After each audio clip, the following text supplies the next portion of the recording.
Do you think BlackRock is secretly accumulating BSV? And do you think BTC will go to zero exactly as Dan Pena and Craig Wright surmise? um Time like Dave also seemed to die basically in poverty, so like it's I don't know, it's kind of a hard nut to crack. Dave's death is also very weird. I don't know if you got one of those questions coming up, I but actually do. I yeah. actually do. Do you think it was a hit job? Yeah, it's I think there's something there. I don't think it's cut and dry, and I think Dave deserves to have it looked into further. Do you think Craig may have been born and groomed into the military industrial complex?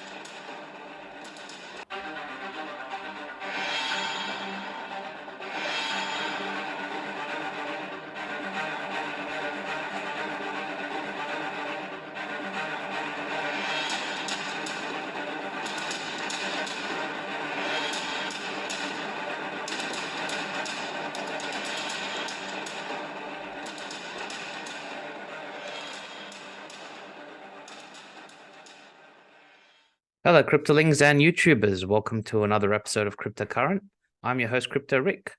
So today we've got a very special guest. We've got Kurt Wuckert Jr. on the show. Kurt, thanks for coming on the channel. Happy to be here. That's great. So for the audience new to BSV and Bitcoin, can you tell us a little bit about your background and your initial exposure to Bitcoin? Sure. So I'm a entrepreneur by trade. I love the tech industry, but I was in heavy manufacturing. So I owned a printing company in Chicago. Born and raised Chicago kid, so had all kinds of stuff that goes along with that. But was doing IT, cybersecurity. I've worked in construction a little bit, like all kinds of. I worked in food service for a really long time, and I have a broadcasting background. I actually went to college for media and properly using a microphone, which I, do sometimes. But yeah, so I got into Bitcoin in 2012 because I was also a big libertarian activist. I was one of the people that founded a bunch of end the Fed kind of rallies and stuff in the Chicagoland area. And so in 2012, I had a guy say, "Hey, can you print me some signs for a rally?" It was a rally outside of the Federal Reserve building in Chicago, and he offered to pay me in Bitcoin. And I didn't know what Bitcoin was, but he told me, "Kurt, it's like video game money." And I said, "Well, which video game?" He's like, "No, not a video game money, but like global video game money." And I was like, I don't know, man. But he convinced me it was like maybe $150 worth of Bitcoin at the time, which was like 3 Bitcoins basically. And then, yeah, so then I shelved it for close to a year until my brother got a job offer in Bitcoin from a podcaster named Adam Kokesh, who had a really big YouTube channel at the time.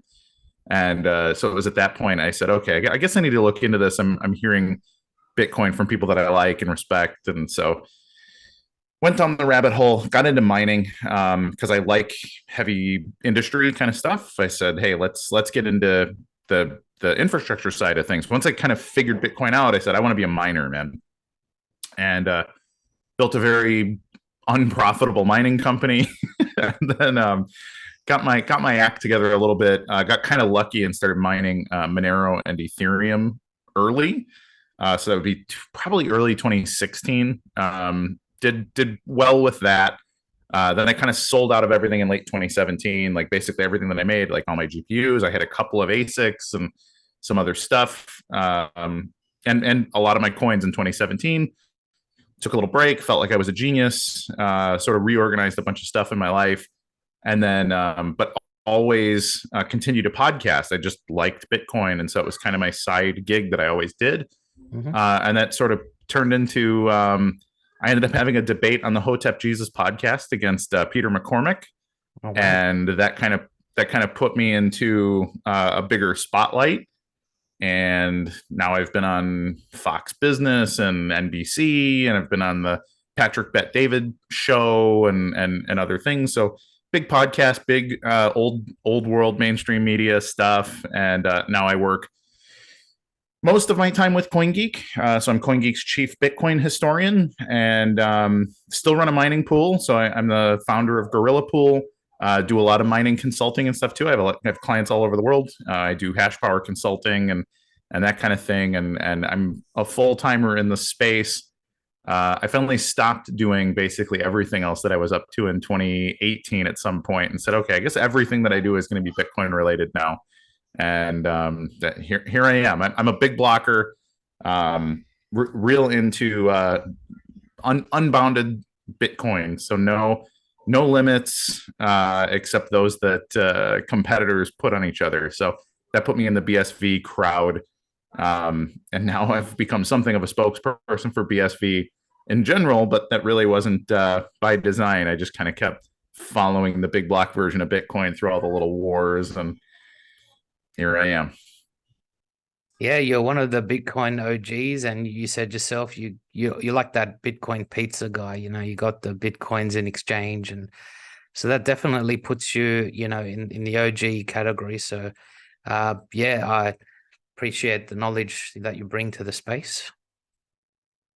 Oh, thanks, man. Yeah, I think of myself more as like a maybe sophomore class of Bitcoin. Like I missed the Satoshi era, which is, always kind of bums me out a little bit. But yeah, no, I was the first of my friends who knew anything about it. And then I just kind of became that Bitcoin guy by default in a lot of circles.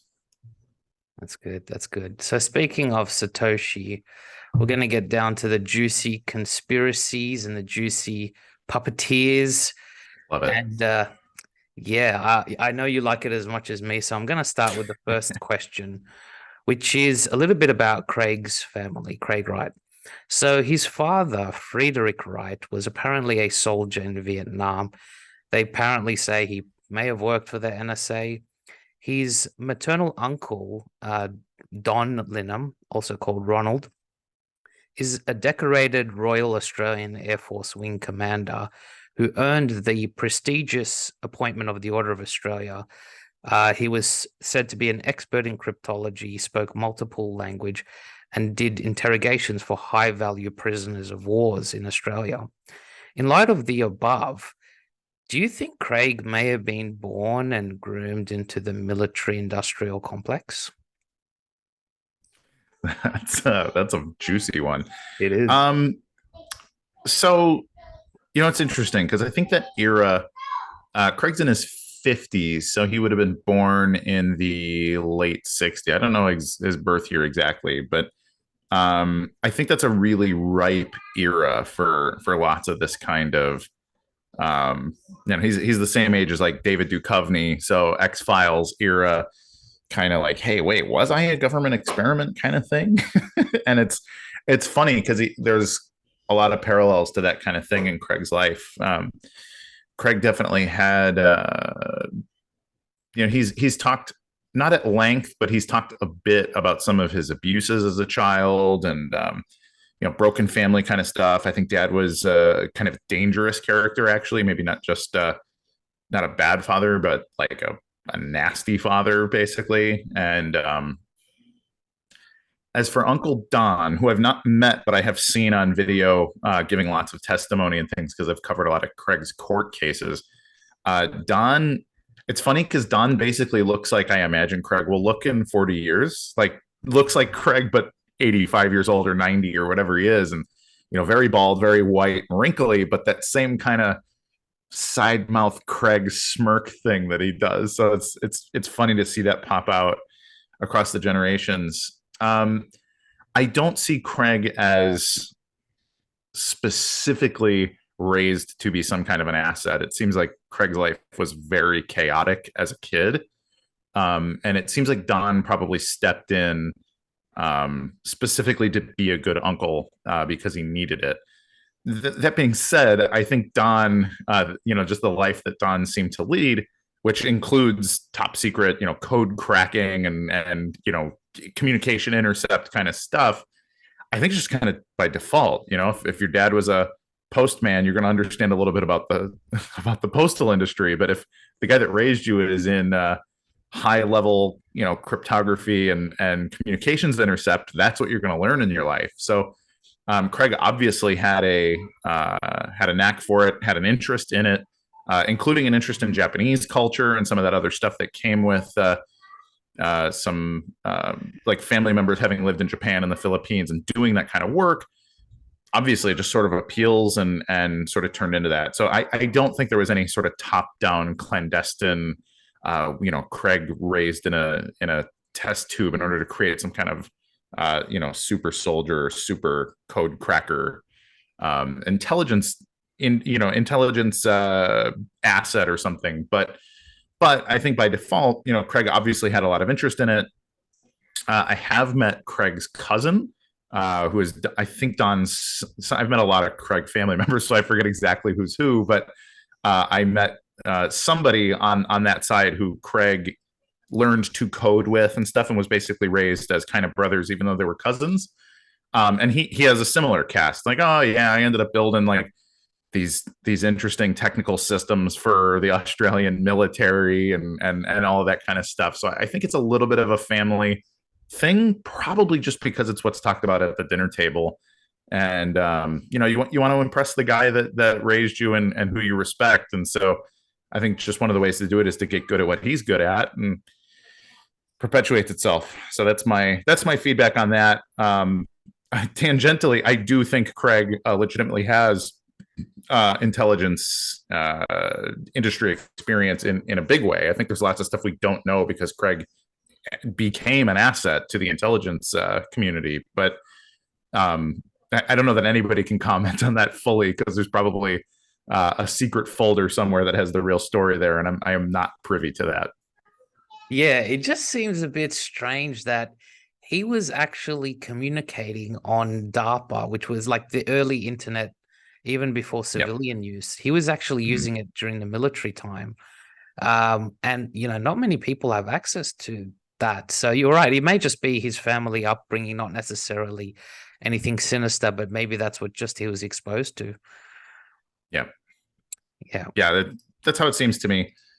Like I got into the printing industry because I'm fourth generation in the printing industry. My great grandmother had a print shop, and then, just kind of pilfers out. It's like, well, you can work here when you get of age, and then that's the experience you have, and just kind of makes sense after a while. Like I imagine my kids, because I've pivoted out of that, my kids will probably get into tech and media and whatever because they see what I do, and if they like me, they'll want to emulate, and then I have connections, and like that's just kind of how things get put together, I think. But who knows? I mean, the military, industrial, intelligence, complex stuff is also really, really weird. But Yeah.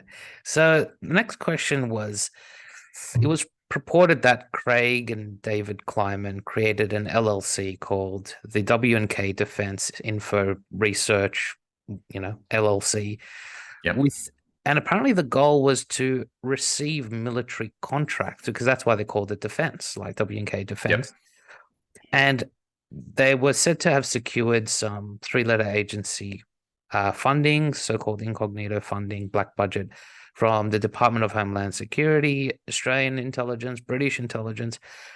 Again, what's your thoughts on this? Do you think they initially started with just a tech aspect, and then they found that only governments in defense were interested? And do you think they were successful in securing CIA and kind of Department of Homeland Security funding?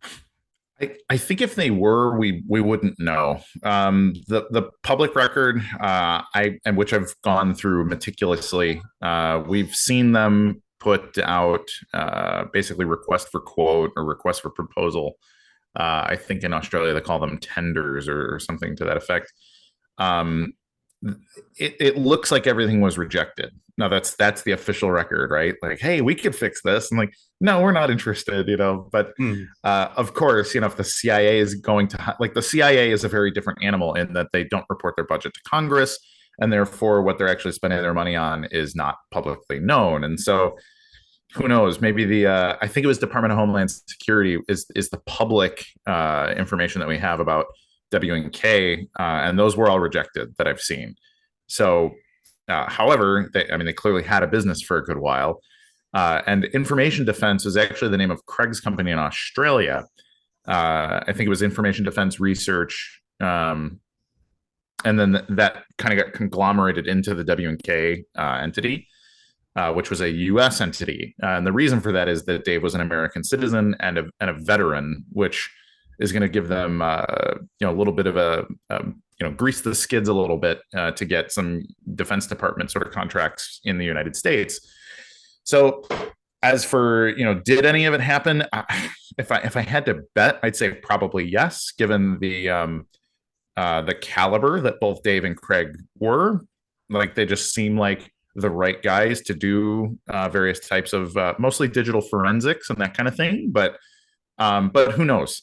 Like, that's one of those things where, we don't know what we don't know. I don't know how deep that rabbit hole goes, but the official documentation is essentially no, they didn't. And they just, the company went away over time, partially because of the neglect and partially, Dave died. So that's part of it. But, looking at some of their communications, and I've looked through everything publicly available between Dave and Craig, like, they're talking about all kinds of stuff between each other that seems like they stayed busy.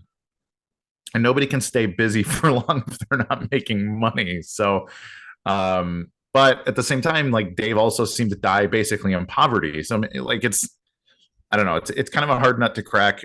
Dave's death is also very weird. I don't know if you got one of those questions coming up, but I actually do. I actually do. So I'll let you get there then. So, do you think it was a hit job? Yeah, I think there's something there. I don't think it's cut and dry, and I think Dave deserves to have it looked into further. The officers at the scene, the way they wrote it up was that, this is a little weird. There's bullet casings on the floor, but the gun doesn't appear to be fired, but the gun is on the bed. There were blood tracks. Dave was in a wheelchair. He was paralyzed from the waist down, if I recall. And there was blood tracks around the house. So it was seemingly he was bleeding out and scrambling, around his apartment, and then was found many days later. If I recall, it was 3 or 4 days later, and in just a filthy state because the body decomposes quickly. He lived in South Florida, which is where I live. I actually only live maybe 15 minutes away from Dave, where Dave was found. And I'll tell you what, 3 days without the air conditioning on, no good around here. So very, very humid, very, very hot. So decomposition will be a rapid thing to happen here. And so what else could be done at this point? I don't know. There's probably been a dozen people that have lived in that apartment since Dave passed. But yeah, it's very fishy. Now, why would it be fishy? You can think of a few. I mean, like, who are they working for? What were they doing? If it was CIA work under the table, like, maybe they discovered something that they weren't supposed to see. Maybe it was, you can go, maybe it was the Russians, maybe it was the cartels, maybe it was, whoever they were working with. I know Craig has talked quite a bit about working on digital forensics to stop human trafficking operations and those kind of things. So if they just found the wrong thing and mess with the wrong guy, like, it's real easy to just, put a stop to some of that. We've also seen Craig talk about guys like Gareth Williams, who ended up in a duffel bag, probably because of the KGB and that kind of thing. Like, so it's hard to say. And frankly, way above my pay grade to figure out. So, but it's really sad. And the reason I say Dave deserves to have it looked into more deeply is, by every measure, from a forensic standpoint, looking into Dave's life, Dave was an awesome dude. Like, he was a good person. He was a good friend. He was a good business partner. Like, the guy just seems like he was a rock solid dude. And I always, like, I could almost come to tears just listening to people's testimonies about what a good guy Dave was, basically. So And Craig's the same way. Like when Craig gets talking about Dave, you see him like he misses Dave, Hmm. and that's just really hard. So, uh, yeah, I think there's something fishy there, but how do we figure it out? Especially it was 10 years ago now that he's passed, and Yeah. I don't know what evidence could even still exist, but if it's out there, I would love to have it be public. Yeah, and that's why I guess we're opening the discussion is it's not really talked about, but it's the question on everyone's lip. You have someone who is, I mean, more or less half owner of one of the major wealth technologies and patents, like you said, heavily involved with, deep state organizations or illegal organizations. There's just so many reasons why someone would want to, I guess, take him out, whether Yeah. it was financial gain, whether it was a threat, but definitely, the story of him being hit by a car. I mean, okay, let's take that story, even before, Mhm. right? Well, was that actually an assassination attempt? The story is that, oh, well, it was just a random, motor vehicle accident, left him, very crippled. But that story Mhm. doesn't really add up to me. Yeah, yeah. Um, I don't know. There was another one. I mean, it was the official story is he just got a motorcycle and was driving too fast. And I can tell you, South Florida traffic is it's about the worst drivers in the world. But Mhm. that I don't know. It's hard to know. But Dave had a long military career and things too. I mean, who knows what he was up to in the army? This is just one of those things where again, I guess I'll say X Files again, where Yeah. if you watch like the way that Mulder's life worked, he just got into what he got into because he was interested, and then he starts to realize like, hey, wait, was my entire life a setup? And yeah, that's just kind of how things work out sometimes. But like I said, it's a little bit above my pay grade to go down all these rabbit holes because frankly, I don't have any. I'm just a citizen. I am a journalist, but um, that kind of thing is way past my skill set, unfortunately. But I do love the idea of people taking an interest and digging in, especially as I think Bitcoin and Bitcoin related weird history bubbles up, which is what I actually do is talk about the history of Bitcoin because it's just talked about wrong. And I would hope that it would pilfer out to people that do have that kind of clearance and that kind of budget in their lives and figure out what's actually been going on. Cool. Now, the next question is in Craig's lawsuit with HodlNaut, he Mhm. publicly goes on record to say the reason he doesn't sign the PGP wallets, etc., or the Satoshi blocks is, uh, he says, oh, identity doesn't prove, wallets and stuff like that, or signing a block doesn't prove anything. But when pressed by the lawyers, he actually eventually caves in and says it will give the game away and it will all be over if he signed it with the PGP. Um, do you think that Craig is strategically biding his time till he silently files patents, secures the legal Bitcoin IP rights prior to signing any wallets publicly? And do you think there's a game plan going on here? I do. So, in my opinion, first of all, I agree with Craig's assessment that if you make it about he signed with the keys, like that becomes the headline forever. Like it becomes Craig the celebrity, which definitely has its benefits. I think that would be a net good thing for like BSV price appreciation and that kind of thing. So it definitely makes some things easier, but it also makes it's feeding into this like super toxic media hype cycle about like crypto and Bitcoin and that kind of thing too, where it's feeding into all the things that are unhealthy about the industry, essentially. That like, oh man, like this awesome founder guy. It's very like sort of Silicon Valley pumpy, like, oh cool, now we can all be rich. And that's clearly not where Craig's head is at on why the technology matters. And um, he's clearly a big fan of the tech. He gets stressed out when he can't work on his patents and things like that. He's at heart, he is an inventor. And I've seen it. So I was in Norway for the HodlNaut trial. I was in Miami for the Kleiman trial. I've done, I don't even know, 60 or 70 days of court sitting 10 feet away from Craig and just meticulously taking notes. And one of the things that stands out is during break time, he'll pass papers along to his assistant that contains inventions that he's working on. Like he has an invention idea while in court, and is passing it to her and saying, hey, like, type this out. I like, get this to the R&D team, that kind of thing. So it's his head and his heart are very much on the technology.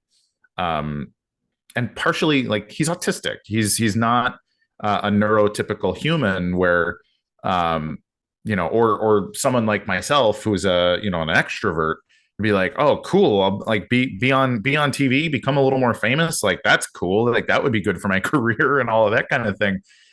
He looks at that, and that's just very stressful for him because he wants to be quiet. Like, he wants to be essentially in a hole and working with an R&D team, people that can challenge his intellect and understand what he's working on and just making that kind of progress. So partially, I think the pomp and circumstance that comes from him signing a Satoshi is the exact opposite of what a person like him would be interested in at all. He doesn't want to be on, Oprah talking about, well, let's talk about the Satoshi years now that we all know. Like, that sounds terrible.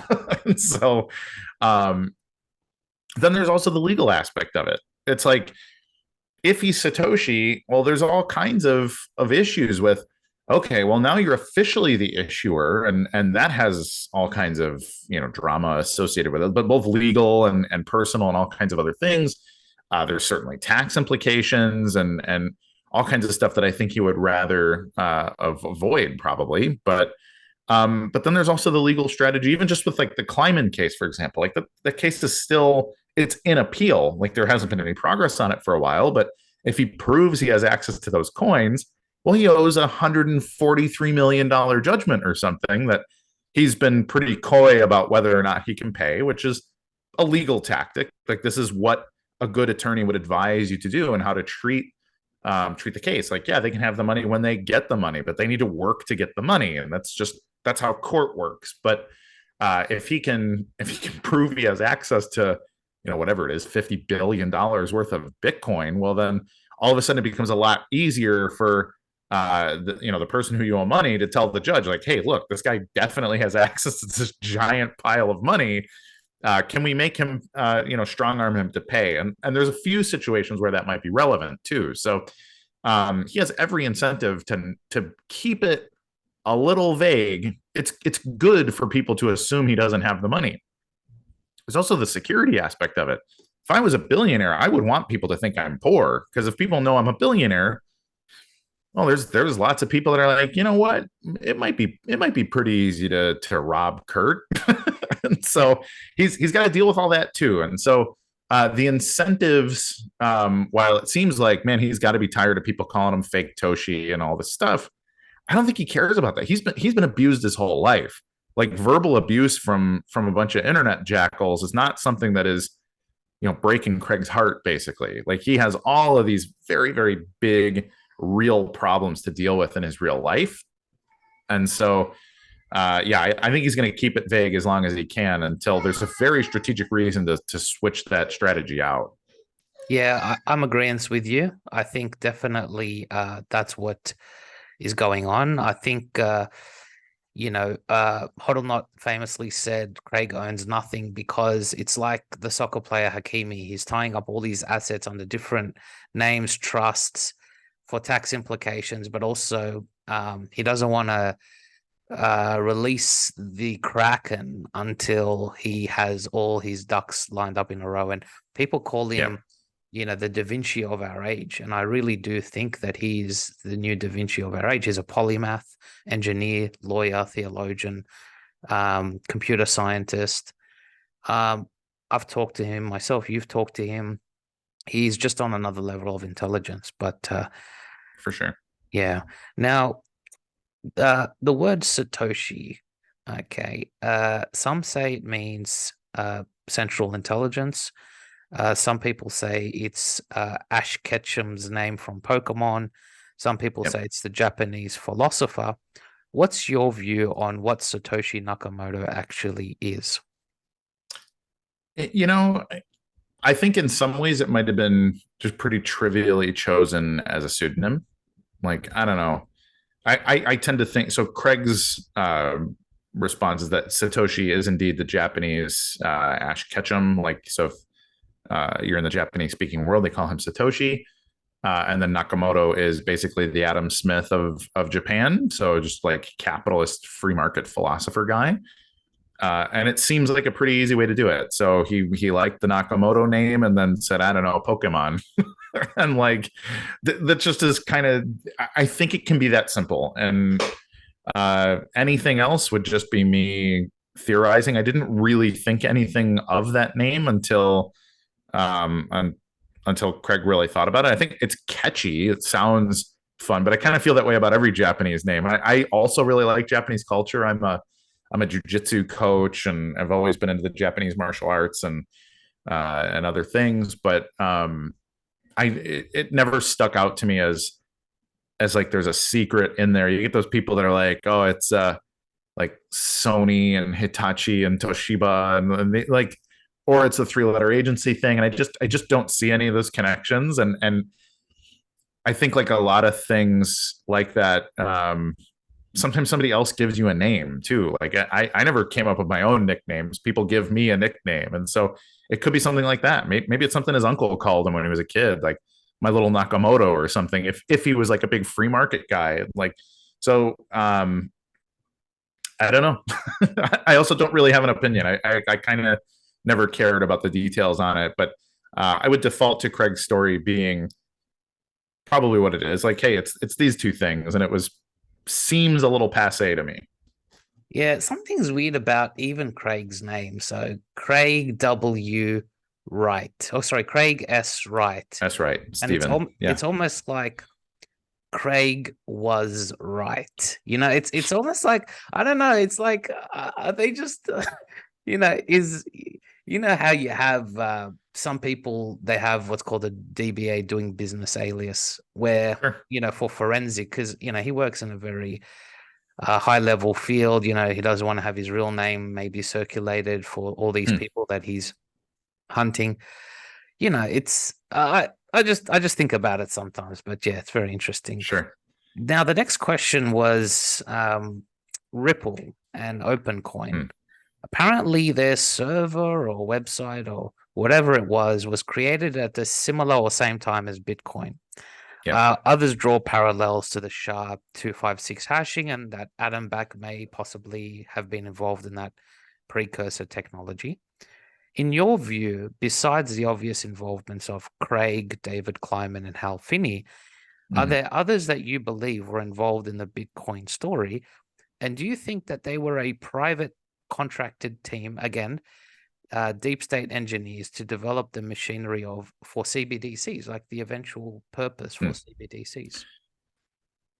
Actually, I think the CBDC thing is later, and I've done a lot of work on this, like publicly, where I think Mastercard is a big lizard in this whole story. If you go real early, if you look at like the founding of Blockstream, which is a 2014 corporation, but I think the seeds were laid in like 2012.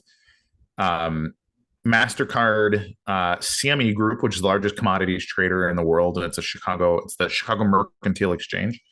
CBOE Partners, you got New York Life, which is a giant life insurance company. AXA Global, which is the largest insurance company in Europe. Bain Capital, which was Mitt Romney's investment firm, like these kind of things. Weird old world money. It's a little hard to track because they're several 100-year-old companies that just kind of became the vanguards of these parts of industry.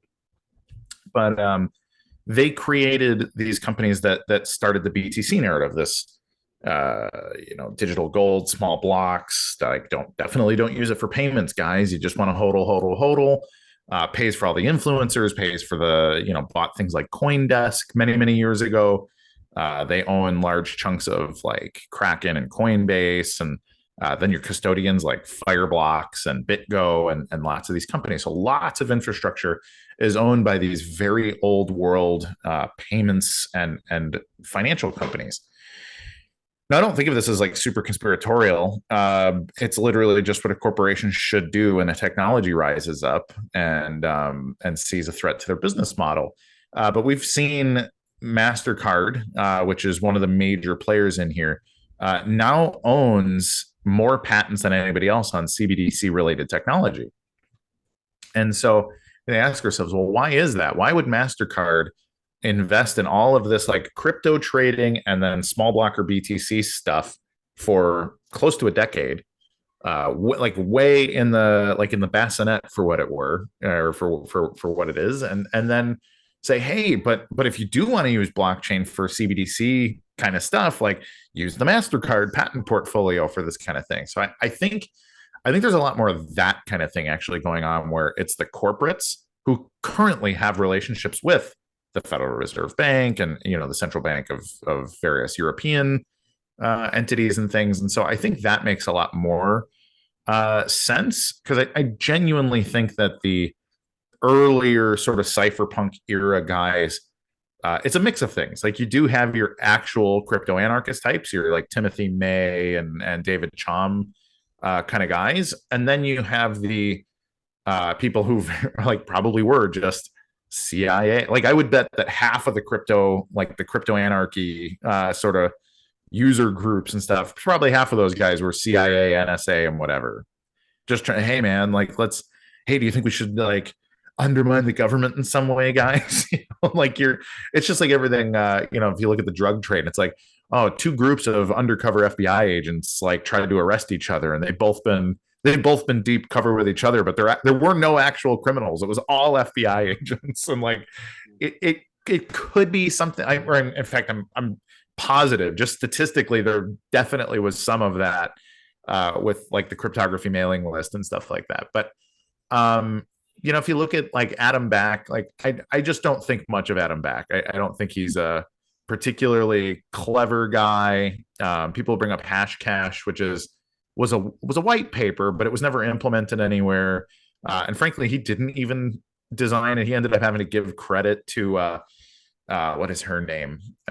Cynthia Dwork actually created proof of work, and she's cited now in the Hashcash white paper. But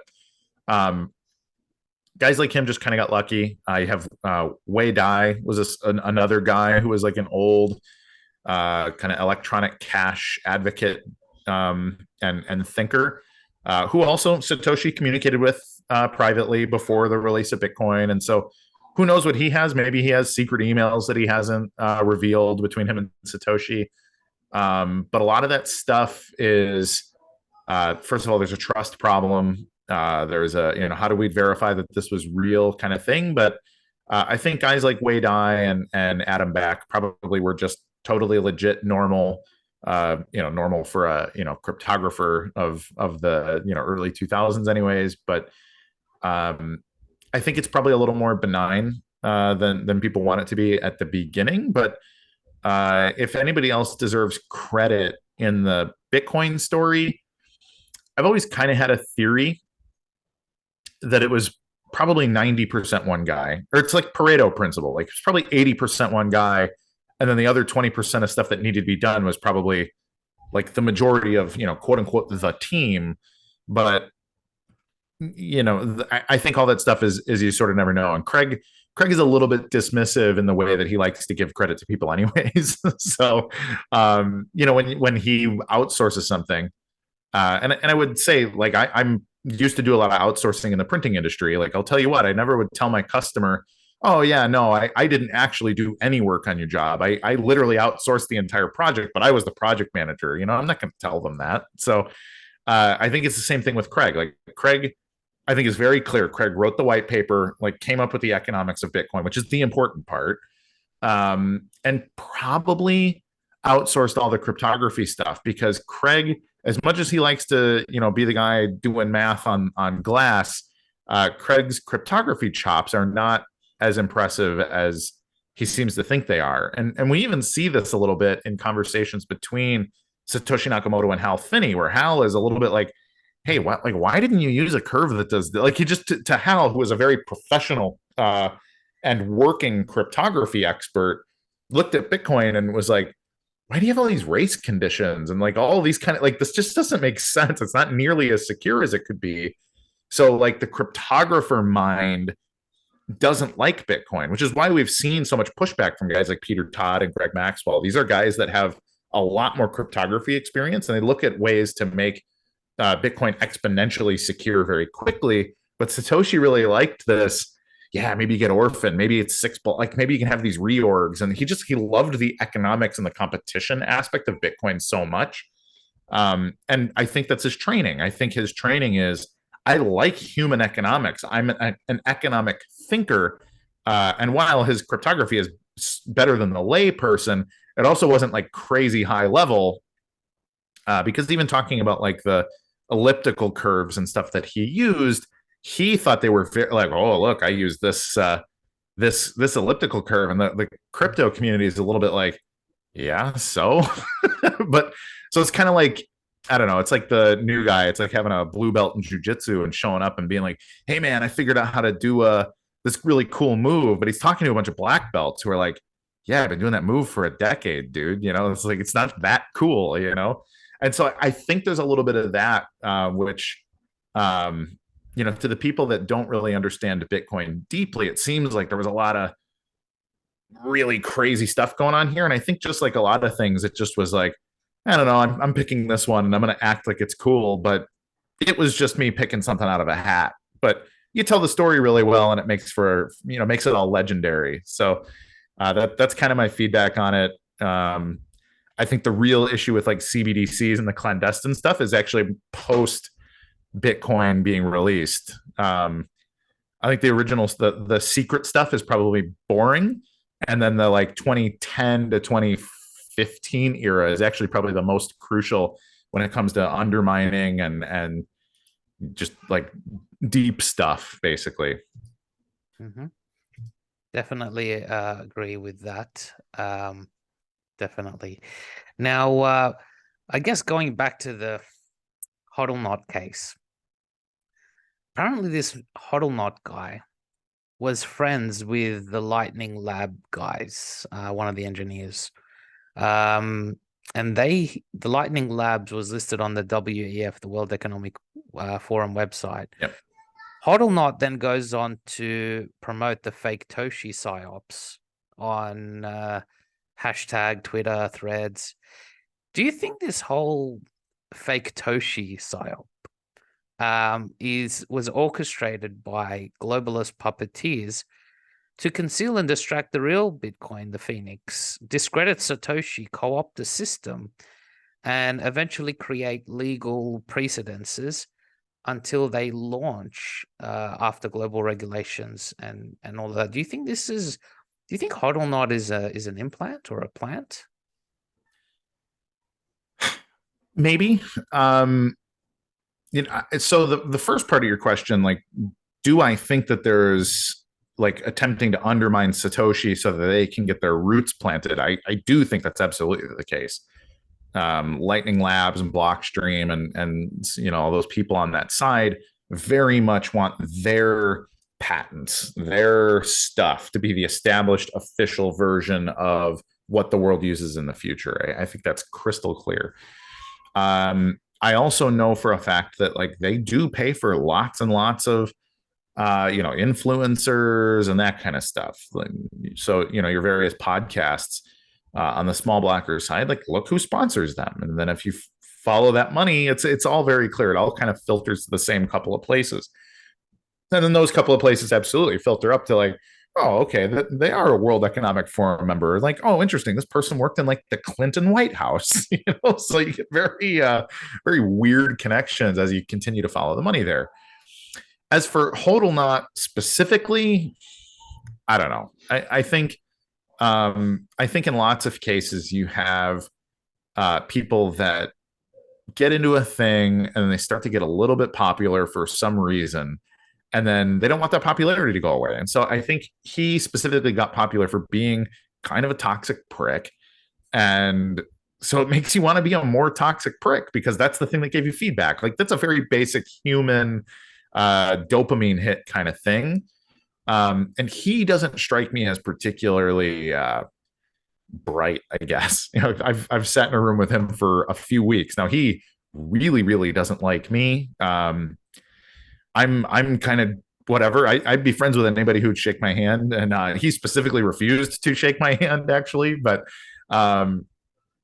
it was a stressful time for him, so I don't blame him. But at the closing argument of the trial, for example, his lawyers did a really good job. They had really good closing arguments, and they finished strong, and then they ultimately won the case. But at the end, I went and congratulated his attorneys as somebody who covered the whole case. I said, "Hey guys, strong finish," and reached out, shook both of his attorneys' hands, and then I reached out and said, "Hey man, like, just kind of hey, good job. Like this was a good sparring match, essentially." And he's like, looked at me with just absolute disgust that I would attempt to shake his hand. And so it just kind of shows where his head is at as a person.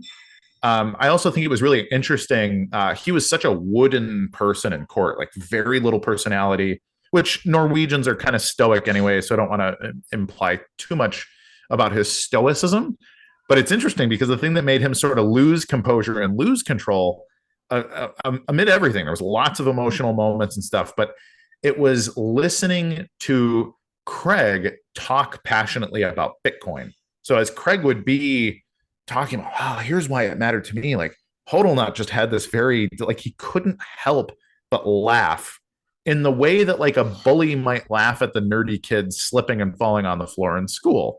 It was a very sort of immature school bully attitude where he's literally like just like losing his composure and looking like a 12-year-old who would be asked to like, hey, keep it down in class kind of thing.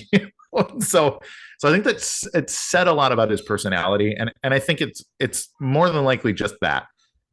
I think he's just kind of a guy that liked to be unpleasant on the internet. And so I mean he's a useful idiot, I guess is the best way to put it.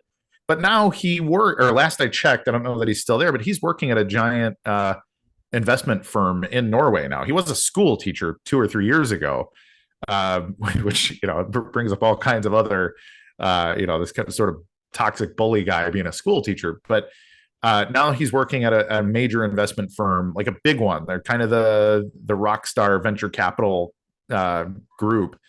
And he's like Blockstream's account manager or something at this place. So he's noodled himself into a pretty powerful position, but yeah. I don't know if any of that was pre-planned in the background. Yeah, it just doesn't add up. First he's a teacher, then he's, in the tech space, and then now he's in a multi-million-dollar firm. Like, yeah, multi-billion, frankly. Yeah, it's just, very strange. There's speaking about companies, Nchain, the company behind that employs Craig. It's a very mysterious organization. Prior to Calvin Ayre's acquisition, Nchain was acquired by Civac, who were in turn managed by Akuro Fund Solutions. Do you have any idea who ultimately is behind Nchain, who created it, and who are these mysterious backers of BSV, do you think?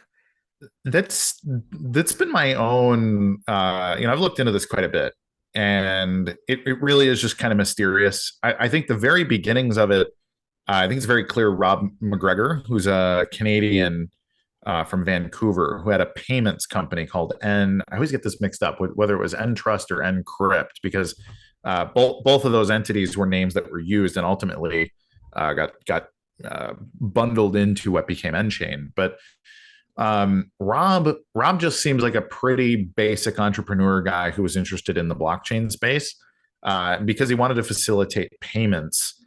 So I think he planted the first seeds of what became Nchain. Now, Rob has been out for many, many years now. But in I think it was 2016 was sort of his last hurrah over at the Nchain place, because he and Craig really had it out. Rob really wanted Craig to be kind of a spectacle.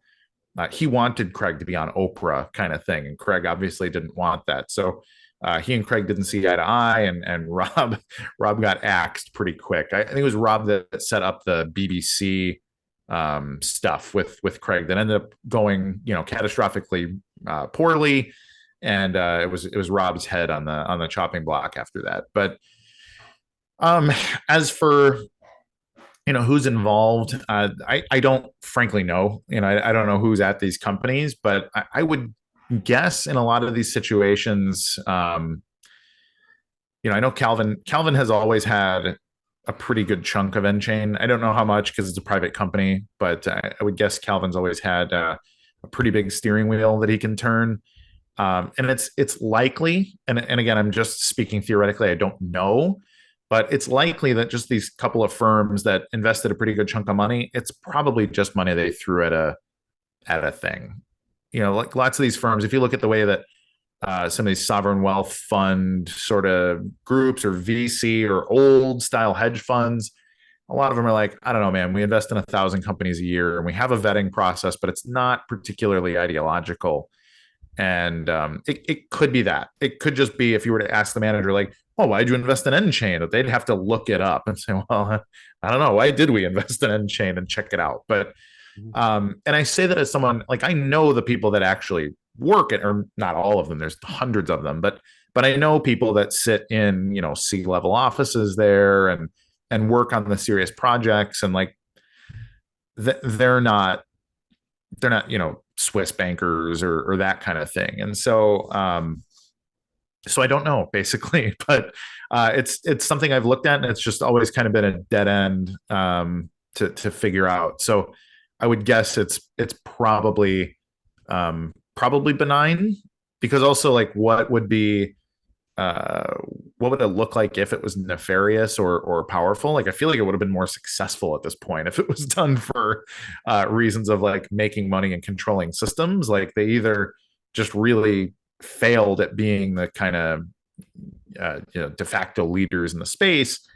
So it just seems like whoever is pulling the strings, like, they really are just interested in high level Bitcoin research and development, because it's what they actually do, and they seem to be completely content with losing money doing it for quite a long time now. So that at least shows to me that they have a commitment to the idea much more than they have a commitment to like ideology and power and money at this point anyways.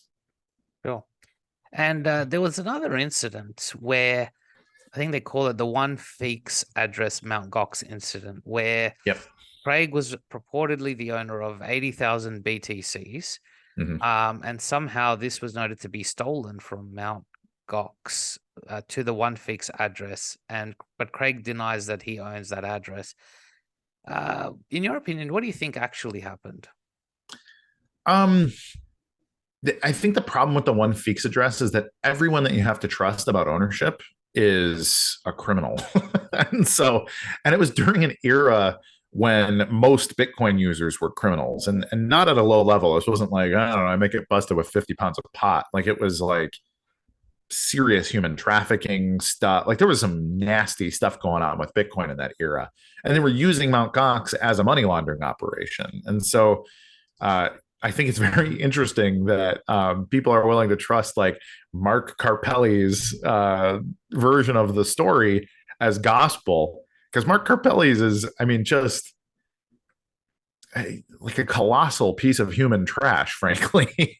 So it's just very weird to me that it's like, well, Mark says, and like, that's, I don't know, it's just crazy to me. Like, it shows how much people hate Craig, but Craig's version of the story is that he picked that address up, like bought it from a Russian exchange, if I recall, and has always had control of it, and it never had anything to do with Mt. Gox.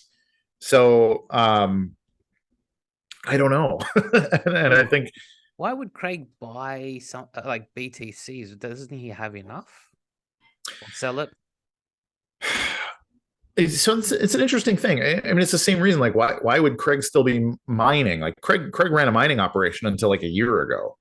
So I mean, even if he was in control of, and I have seen estimates as high as maybe 5 million coins under the control of Craig.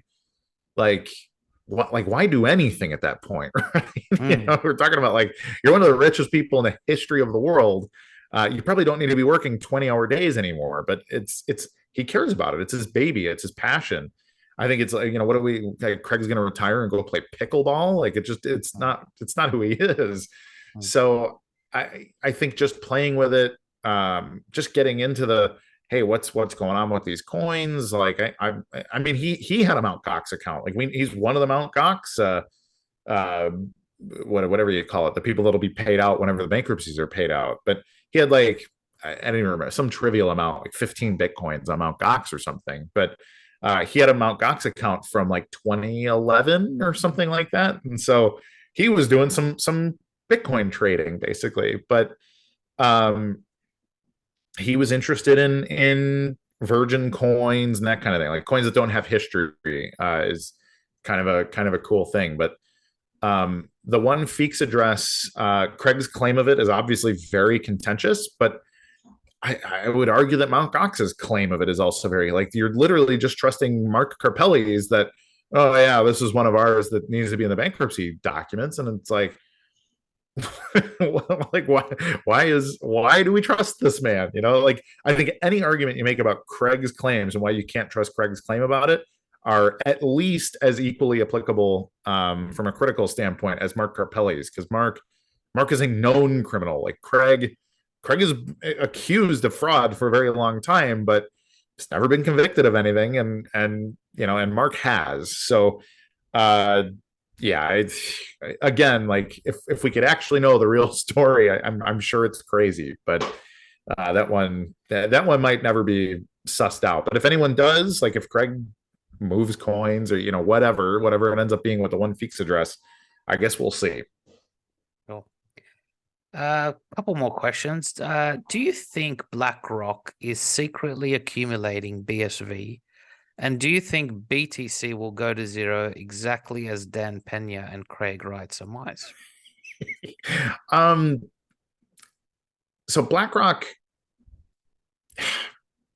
maybe. I mean, BlackRock is clearly not dumb as an organization. I think their report on the Bitcoin economy showed that the people doing the research very, very deeply did their research on all the existential risks. Their very long report on Bitcoin named 3 humans on the planet. It was Janet Yellen. I forget who the other person was, but Craig Wright was the third person mentioned as, hey, by the way, there's this aspect to the story that needs to absolutely be disclosed to the economy. So when you get to real professional people that do due diligence, Craig Wright must be on that list.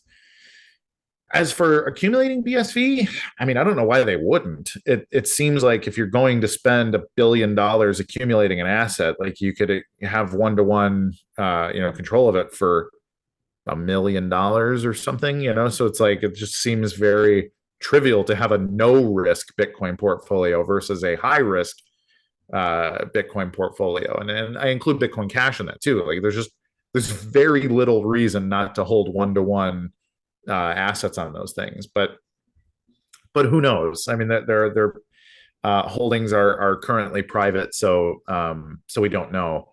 What was the second part of your question? I forget. Do you think BTC will go to zero? I think at some point it has to. I mean, Bitcoin is a Red Queen game. This is actually one of my favorite things that Craig ever wrote. He has an article, I think it's still up on Medium, where he talks about Red Queen games, and it's essentially explains how when you have a completely competitive system, like all things ultimately go to the best competitor eventually. Now, will that happen in a year or two, or will it happen in 50 years? I don't know. What I do know about BTC is that it specifically broke Bitcoin's balanced economics. And if Bitcoin is a properly designed system with its economics in balance such that Bitcoin perpetuates itself, well, BTC doesn't look like that anymore. Like, BTC is okay, we've built a perfectly balanced hang glider, and then you give it to a bunch of engineers that add a bunch of other stuff to it because they are trying to optimize for some other thing. Well, when you optimize for some other thing, then there must be a consequence to that other thing. So in my opinion, like BTC either needs to do one of two things. And this is actually the risk, for BSV holders, basically people that are anti BTC, is that the BTC people are actually chameleons. They act like they're super based and like, Bitcoin never changes and we'll never let it change. And like, that's false. They change it all the time. And so they're the kind of people that can say, oh yeah, but this change, yeah, we never change, but this change isn't really a change. And, and it's good for Bitcoin. Right. And so the real threat is that the BTC people see the success of a BSV system. And as BSV becomes more successful, that they can just change BTC to be more like it. And like, that's the real existential threat. That if they actually had to deal with the consequences of their decisions, I think BTC would absolutely go to zero because its economics are broken. Now, they're not broken immediately, but in that sort of 10 to 20 year scale, I don't see how it remains funded and secure and all of that. But we're dealing with cheaters.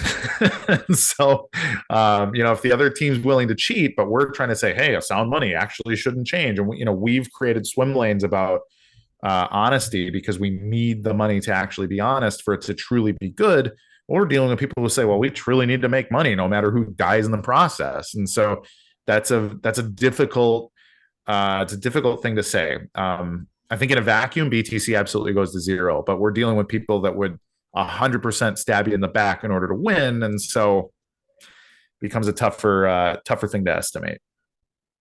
Indeed, I personally think it will basically liquidate very soon, probably even sooner than 10 years. But once COPA trial finishes, I think, something there. And I mean, you're obviously on the ordinal systems. Just generally, what's your view on one sats and this new concept of ordinals? I think it's extremely important. I think it's the right way to create a token standard, specifically for NFTs, which is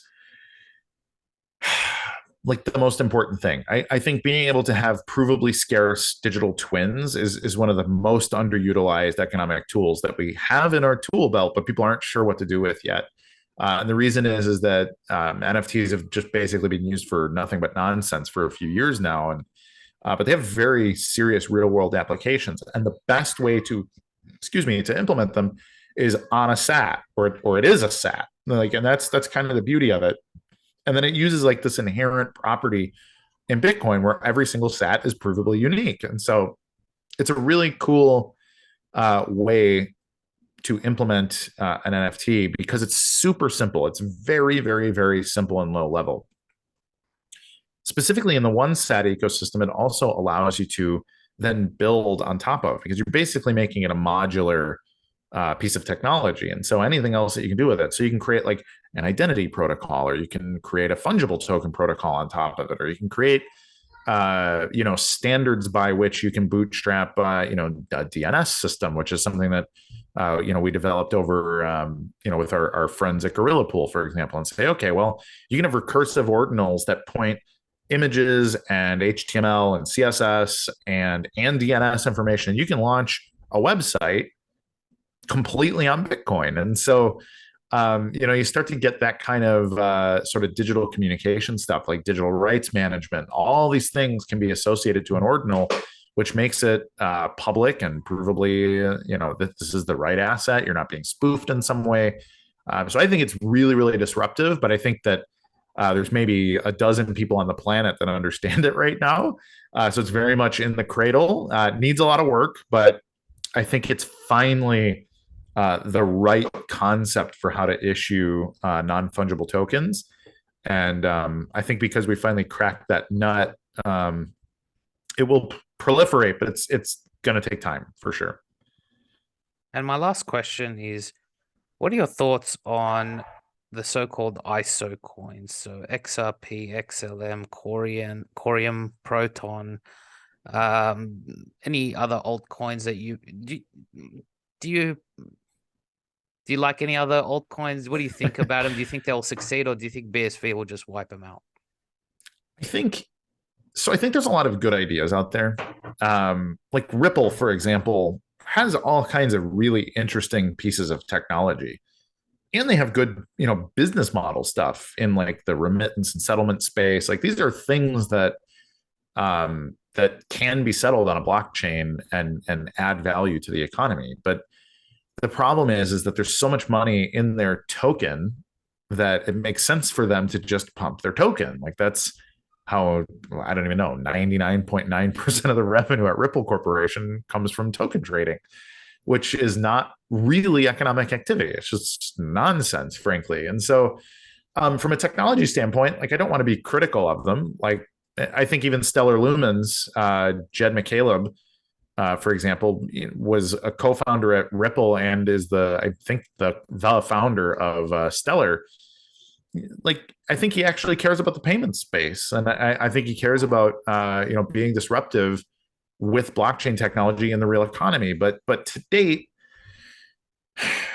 they're not really doing it. I don't know what their business development looks like on the back end. Same kind of thing with like the blockchain of the month for many years. It's everything from EOS, and then now here's Avalanche, and here's IOTA, and here's just all these other things that are going to pop up and change the universe. And then you had your Link guys, and then you had now the last couple of years it was Polkadot, and then it was Polygon, and then we had Avalanche, and going forward there's just all these blockchains that are very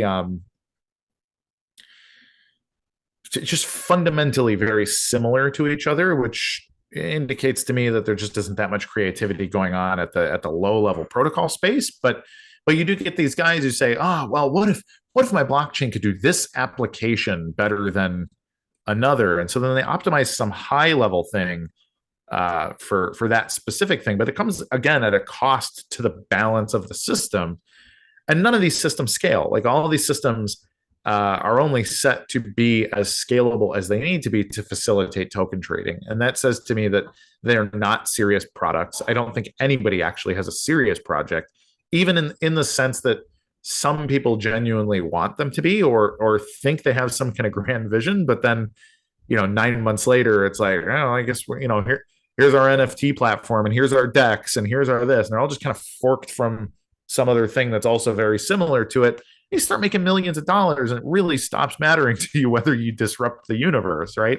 And that's just kind of human nature. If it's too easy to make money, well, you're just going to get lazy. And if I started as somebody who wasn't worth much and then was worth $10 million over the course of a year, I don't know, man. I don't think I need to be going to pitch day and working 15-hour days anymore. It's time. Most people are just going to retire at that point, and that's what we've seen. The only exception to that I've ever seen are the people in the BSV ecosystem. We're specifically not making a whole lot of money here, and we're working really hard because we care about that sort of 10-year long end goal, like the mission. And this is from your smallest startup to your biggest entity in the space. Like companies like Tal and Nchain have hundreds of employees and huge budgets. And they're ultimately either treading water or losing money, but they continue to work on it because they believe that in the very long run, they're going to, make money by changing the world, not by, giving the new, pumpy peppy token, which I also like. I like kind of degen crypto culture a little bit, but they're looking at it and saying, hey, the world is going to run on our technology, and I'm willing to sit here and work on it until all the losers fade away, and we've created enough provenance to show that, hey, we're actually here for real business. And so for that reason, I don't think anybody else actually has any. I mean, they clearly don't have any staying power relative to anyone else. Like who else has even been around for 2 years at this point, right? Like you have your BTC people who, they've made a lot of money by being who they are, and that's why they have staying power. And you have the Ethereum people who also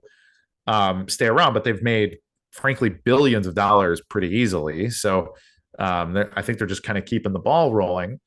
And then you have the BSV people, and everybody else is very transitory. I don't know which version of that word is the right one, but they show up, they're big for a year, and then they're gone. Like where's Solana today? Solana was the last like huge new blockchain. and then now they're not gone. They're certainly not gone, but they are like 5% of what they were 2 years ago as a culture and all these other things. And I think that indicates the caliber of people we're competing against. Like they do not have staying power, and over time, that's what matters. So Yeah, I think the majority of the field is basically shell organizations. When you track all the major companies like Solana, Ethereum, you actually end up with a lot of VCs like from Peter Thiel. yep, And it just seems and like, and yeah, Andreessen Horowitz. I mean, yeah, how many projects did you trace back to Andreessen? I mean, it's like yeah. all of them. I think Andreessen also funded Ripple. He was one of the Yeah, seed round funders for Ripple. And I remember I tracked these people, and one of them went all the way up to the U.S. Council of Foreign Relations. That's how far the people go. yeah, So we're talking about possibly 90% of the space being just shell, money laundering shell kind of companies. yeah, But I do think BSV is different because you need the token to use the protocol. Other tokens, they're using private ledgers, they're using forked versions, they're using tokenless database type systems, whereas yep, BSV is actually being used. And I think Nchain will be the new Apple or Microsoft of our time, and we don't even know it yet. yep. No, I agree. Yeah. I think just staying the course. If the world needs a blockchain at all, BSV is the only one that makes sense, and that's going to keep becoming more and more clear. It's going to be slow, but every time somebody comes to BSV, it's the same story. It's like, well, we made an MVP on ETH, and then it didn't work because reasons. And then so we switched to Hyperledger or Corda or whatever, some private system. And that didn't work because of all these reasons. They're like, this is basically my last chance. If it doesn't work in BSV, we quit. And then the ones that end up working in BSV, they're like, wow, okay, like, this is really different. Like there's a lot of interesting stuff here. And it's just as like, it's juicy. It makes you want to work on a cool thing because it's cool. And it actually works. Like it does what it says it'll do. And like just being that, we're the only one. We're the only one that does all that stuff. If you ever watched a video about what are blockchains and what are they for, and it gives you this like sort of high level, here's what could happen someday. That's BSV, and it doesn't work anywhere else. So that's it. Indeed. And Kurt, it's been a pleasure talking to you today. Very glad to have you on the channel. I do think you are going to be one of the most eminent Bitcoin historians in our time. You would definitely have seen it all. With that, we've concluded the interview. Again, thanks to Kurt Wuckert Jr. for coming on the channel. And so, guys, stay safe, hold the coins. We're all going to make it in the end. Let us surf and ride through the Kali Yuga. And as always, have a good day.